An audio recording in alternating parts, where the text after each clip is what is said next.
¿Por qué se hablan de grandes deudas tributarias? Todos sabemos que Telefónica, Latam, Bacus nunca le quieren pagar al Estado, pero ¿cómo logran acumular tantos miles y miles de millones de soles si nosotros, los pequeños emprendedores, apenas no pagamos algo, al día siguiente tenemos a la SUNAT en nuestros negocios con toda nuestra bodega cerrada y encima viene la cobranza coactiva que se lleva todas tus cosas y la remata?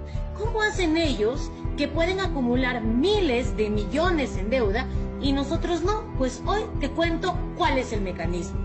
Las grandes empresas siempre han sabido cómo sacarle la vuelta a la ley y nunca lo han hecho solos. Siempre han tenido quien los apoye o dentro de la SUNAT o dentro del MEF. Pero, y Cecilia, ¿qué tiene que ver el MEF si el único recaudador de impuestos en el Perú es la SUNAT? Pues te cuento, el Tribunal Fiscal, la máxima autoridad sobre deudas tributarias del Perú, está en el MEF. Es un órgano adscrito al MEF y además que quienes lo integran está decidido a dedo por el presidente del Consejo de Ministros. O sea, Cecilia, ¿quieres decir de que yo puedo hacerla a la larga en la SUNAT para no pagar y al final apelo y apelo y apelo y llego al MEF y si tengo un amigo me puedo librar de deudas? Pues efectivamente, ese ha sido el juego de las grandes empresas. Por ejemplo, Bacus y Johnston.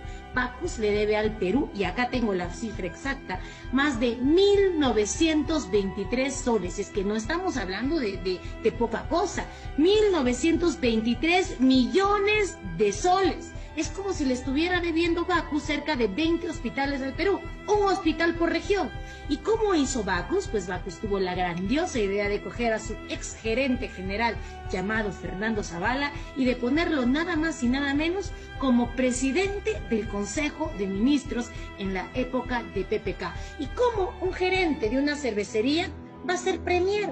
¿Qué experiencia tenía este gerente, Fernando Zavala, si él era líder en vendernos trago, en vendernos chela? Entonces, ¿cómo él, que de pronto fue líder de una empresa de vendernos trago para la jarana, puede pasar a llevar las riendas del país en un cargo tan importante como la presidencia del Consejo de Ministros? Pero es que antes a las empresas ni a los medios de comunicación poco o nada les importaban las capacidades y habilidades de todas estas personas. Obviamente, para ser gerente de una corporación tan grande como Bacus, Fernando Zavala tenía que tener todos los requisitos académicos necesarios, pero no tenía la experiencia pública, y eso qué importa. Al fin y al cabo, él tenía una función.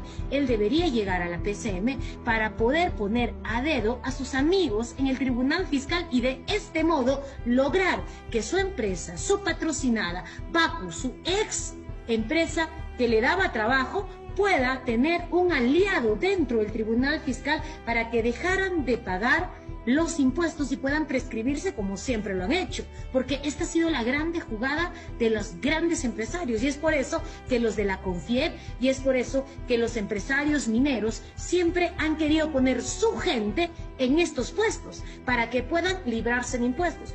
Cuando la SUNAT a ellos les saca una cantidad de lo que venden, y de todo esto tienen que pagar su impuesto a la renta, de todo esto tienen que pagar su IGB. Por lo tanto, ustedes, señores de Gloria, que también están debiendo, los de Alicor, que son unos deudores conchudos que tiene el país, tienen que pagar tanto. Y ellos decían, recibían el documento y decían, no, a mí no me parece que debo pagar eso, así es que pido una reconsideración, pido una apelación. Y todo el tiempo su equipo de abogados estaba en la SUNAT apelando y apelando y apelando cada resolución de la SUNAT hasta agotar la última instancia. Y cuando agotaban la última instancia, o tenían distintos caminos, 3 caminos más o menos que yo puedo guiarte. Primero, el Tribunal Fiscal, donde obviamente estaban sus amigos puestos a dedos que iban a decir que prescriban las deudas, porque una deuda antes tenías que pagarla en 10 años, al menos para las empresas, y ellos apelaban tanto y no pagaban y se iban acumulando las deudas, que llegaban al Tribunal Fiscal y decían, bueno, has tenido para cobrarle 10 años y no le cobraste, si es que prescrita la deuda, y les prescribían. Pero si no daba, porque era bien rochoso que hicieran esto, ellos tenían otros aliados, que eran los del Congreso de la República. Sí, aunque no me creas, los fujimoristas eran líderes en proyectos de ley para exonerar empresas. Ejemplo, Latam, dejaron de pagarnos cerca de 500 millones, los fujimoristas se los exoneraron, le regalaron 5 hospitales a Latam, sacando en cuenta un hospital de 100 millones, te robaron un hospital para que Latam no pagara sus impuestos, los impuestos que tú, pequeño emprendedor, estás obligado a pagar, porque si no pagas, te llevan del cuello. Y si no les daba resultados, el Tribunal Fiscal, donde ya tenían a sus amigos, el Congreso de la República, donde siempre estaban los fujimoristas a su servicio, ¿se iban a dónde? Al Tribunal Constitucional, donde también había que mojar alguito para poder librarse de las deudas. Pero ¿cómo no? Si estamos hablando de una deuda mega millonaria, estamos hablando en este momento, la deuda asciende a cerca de 25.786.000. Si sacamos cuentas de que un hospital, un gran hospital, nos cuesta 120 millones, estamos de pronto visualizando de que estas grandes empresas al día de hoy, a septiembre, octubre del 2022, nos deben de pagar 208 hospitales.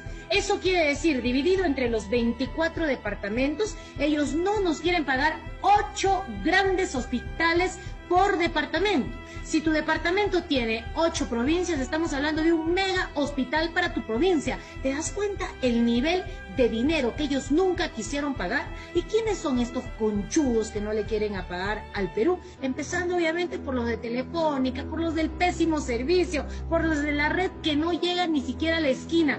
Ellos le deben al Perú más de 5.450 millones. Una barbaridad de plata. Le sigue obviamente los amigos de Bacus, claro, los que tenían al gerente chelero y lo mandaron como premier, porque Bacus le debe al Perú 1.923 millones. Sé que te duele, tú que tomas tu chelita y que piensas que estás aportando al futuro del país y que estás pagando tu IGB. Ellos no pagan, a ellos nunca les ha gustado pagar, siempre les ha gustado sacarle la vuelta a la ley. Por eso yo considero que la economía de nuestro país está basada en la pequeña y la microempresa, sobre todo en ellos, no los grandes no les interesa, pero igual que ellos están las Bambas. No es que estábamos hablando del gran proyecto de las Bambas, de que las Bambas es el mega yacimiento de cobre del país que nos iba a impulsar. No pagaron 1.465 millones de soles. ¿De qué crecimiento hablamos si los sinvergüenzas no quieren pagar sus impuestos? Los impuestos que cada bodeguero, los impuestos que cada microempresario en Gamarra, los impuestos que cada zapatero en Trujillo y los impuestos que cada agricultor y ganadero sí pagan.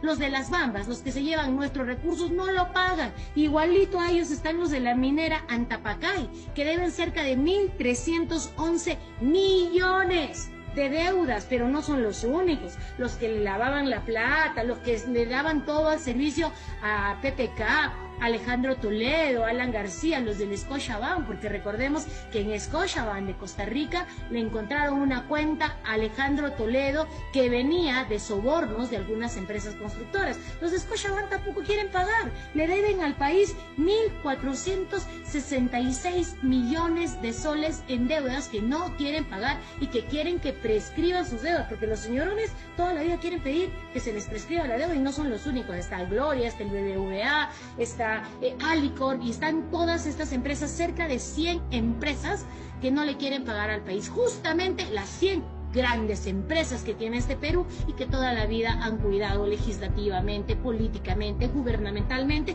y han descuidado a los verdaderos héroes de la economía, como son los micro y pequeños empresarios. ¿Y qué pasó con las empresas del Club de la Construcción?